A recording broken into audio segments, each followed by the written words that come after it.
এই যে দেখুন আমাদের প্রবাসীদের সকালে নাস্তা। এই যে দেখতে পাচ্ছেন রুটি, এটা আপনার এটা কিন্তু ওই বাংলাদেশের গুল রুটির মতো না, এটা একটা অন্য রুটি, এটাকে জিপার বলে। এটা অনেক অনেক শক্ত, এটা আপনার এটার মধ্যে কিছু দিয়ে খেতে হয়, যেমন আপনার শাকসবজি, যেমন আমরা মাংস টাংস যে কোনো কিছু আর কি দেখা হচ্ছে, যেভাবে ভাত খেয়ে আর কি এভাবে আর কি এটার মধ্যে।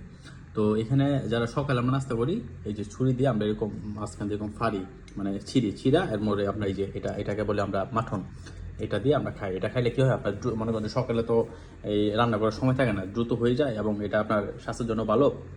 আমরা যারা বাংলাদেশে এটা দুইটা খাই, দুইটা দিন না খাইলে পেট ভরে না, কিন্তু মইচানটা এক ঢাকায় অথবা অর্ধেক টাকায়।